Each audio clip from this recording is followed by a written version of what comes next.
मैं doctor Amit Sharma, associate professor botany, government college Kotputli. आज हम पाइनस के स्त्री शंकु के बारे में बात करेंगे। जो पाइनस के फीमेल कोन हैं, इनके बारे में, इनकी संरचना किस प्रकार की होती है। ये जो शंकु हैं, ये असीमित वृद्धि की शाखाओं पर इनका निर्माण होता है और उस पर जो शल्क पत्र होते हैं उनकी कक्ष में इनका निर्माण 1 से 4 के समूह में होता है। इनको परिपक्व होने में इन शंकु को 3 वर्ष लगते हैं। 3 वर्ष के अंदर ये परिपक्व होते हैं। प्रथम वर्ष में ये जो शंकु हैं ये बहुत छोटे होते हैं, 1 से 2 सेंटीमीटर तक होते हैं।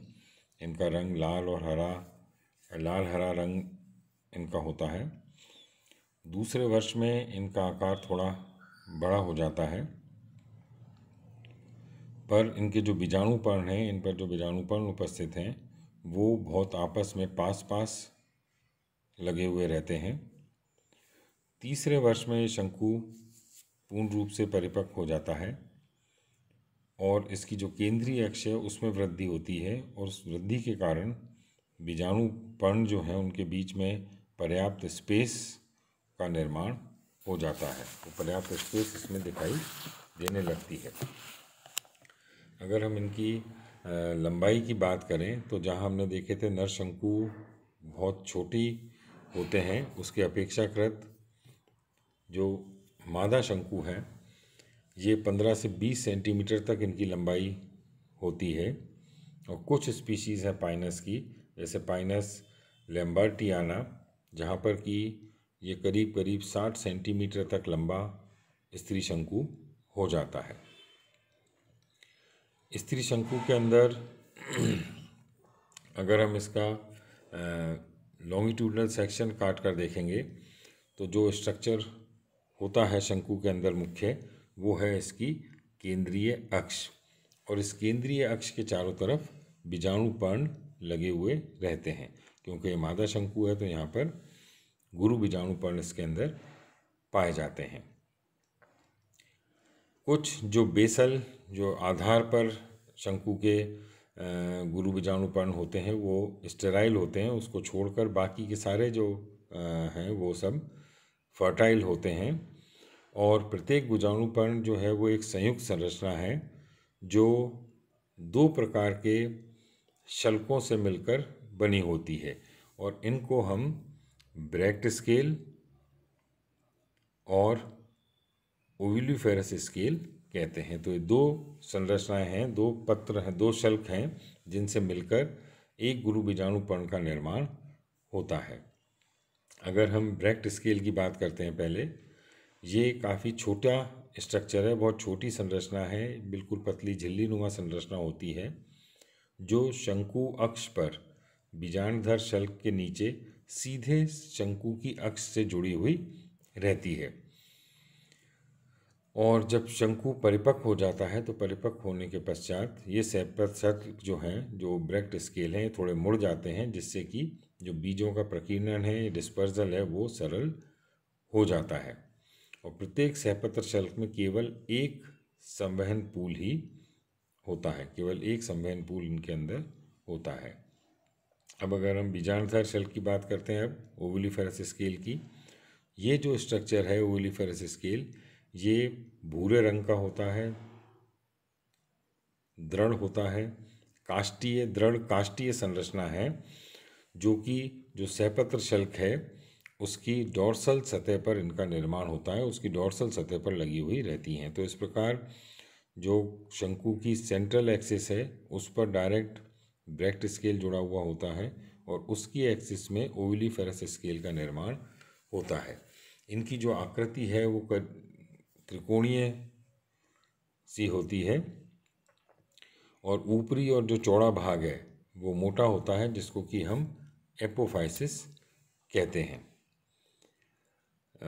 अब इसके अंदर अगर हम इसको जो इसकी डोर्सल सतह पे अगर हम देखें, अगर हम पूरी एक मेगास्पोरोफिल को उठा लें, ओविलिफेरस स्केल को, और इसकी डोर्सल सतह पर अगर हम देखें तो डोर्सल सतह पर ये क्योंकि लॉन्गिट्यूडनल सेक्शन है ये वाला, तो यहाँ पर हमें केवल एक ही बीजांड दिखाई दे रहा है। पर अगर हम इसका सरफेस व्यू देखेंगे, ओविलिफेरस स्केल को अलग करके देखेंगे, तो हमें यहाँ पर इसके आधार पर 2 ओव्यूल लगे हुए दिखाई देंगे, और इन ओव्यूल्स का जो बीजांड द्वार है ये कोन की एक्सिस की तरफ होता है, कोन की एक्सिस की तरफ होता है। 2 बीजांड यहाँ पर उपस्थित होते हैं। अब जो इसका बीजांडधर शल्क है, ये ओविलिफेरस स्केल जो है, इसका मॉर्फोलॉजिकल नेचर अलग अलग वैज्ञानिकों ने इसको अलग अलग रूप से इसको कहा है कि ये जो 2 शल्क हैं ये किस प्रकार से हैं, इनका अलग अलग इंटरप्रिटेशन किया गया है, इसकी व्याख्या अलग अलग ढंग से की गई है। तो सबसे पहले एक जो वैज्ञानिक थे सैक्स एंड आइकलर, उन्होंने जो व्याख्या की, उनके अनुसार स्त्री शंकु जो है पाइनस का, वो एक सरल पुष्प है, सरल पुष्प है। और उसकी तुलना उन्होंने कहा कि जो शंकु का केंद्रीय अक्ष है ये पुष्प का रिसेप्टिकल है, पुष्पासन है, उससे तुलना की। और इसकी अक्ष पर उपस्थित जो शल्क, सहपत्र शल्क हैं, वो ओपन कार्पल हैं। जो ब्रेक्ट स्केल हैं वो ओपन कार्पल हैं, अंडप हैं। और इस व्याख्या के अनुसार अगर हम देखें तो जो ओविलिफेरस स्केल है वो सहपत्र शल्क की या ब्रेक्ट स्केल की एक आउटग्रोथ है। जैसे कि सिलेजिनेला के अंदर लिग्यूल होता है, या जो एंजियोस्पर्म्स हैं उनके अंदर जो बीजांड आसन है, प्लेसेंटा होता है, उसके समतुल्य इसको समझा गया। इसके बाद एक वैज्ञानिक दूसरा व्यू अगर हम देखें तो वो रॉबर्ट ब्राउन का है।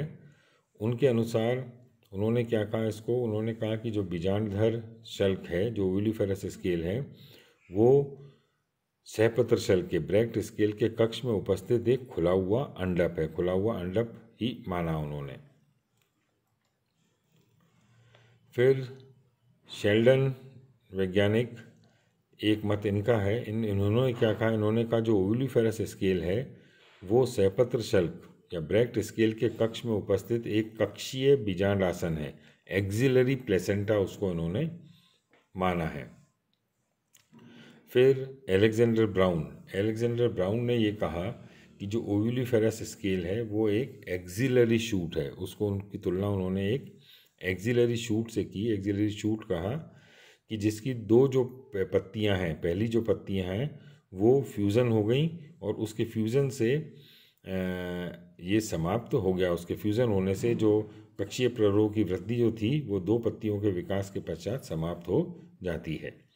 फिर फ्लोरिन ने व्यू दिया, जिसे कि उन्होंने फॉसिल जो है, जीवाश्म जो कोनिफर्स थे उनके अध्ययन किया, और उसके आधार पर उन्होंने अपना व्यू दिया।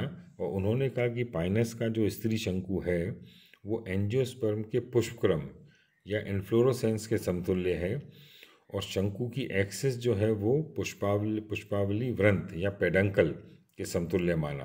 तो इसके अनुसार क्या कहा उन्होंने, इन फ्लोरिन के अनुसार ये हुआ कि जो सहपत्र शल्क है वो वास्तव में एक सहपत्र है, तो सहपत्री है, ब्रेक्ट है एक, और इसके कक्ष में जो उपस्थित ओविलिफेरस स्केल है वो एक रूडिमेंट्री फीमेल पुष्प है, रूडिमेंट्री फीमेल फ्लावर है या अल्प विकसित स्त्री पुष्प है। तो फ्लोरिन ने सहपत्र शल्क तथा बीजांडधर शल्क, ब्रेक्ट स्केल और ओविलिफेरस स्केल को एक संयुक्त नाम सीड स्केल कॉम्प्लेक्स का प्रयोग किया। तो इस प्रकार इसका अलग अलग इंटरप्रिटेशन किया गया, और जो फ्लोरिन का मत है ये सबसे ज़्यादा माना जाता है। फ्लोरिन ने जो मत दिया, क्योंकि उन्होंने जीवाश्म कोनिफर्स का अध्ययन करके मत दिया था, तो ये मत सबसे ज़्यादा माना जाता है। तो इस प्रकार आज हमने जो पाइनस है, पाइनस के जो मादा शंकु है, इस मादा शंकु की संरचना की बारे में हमने आज बात की।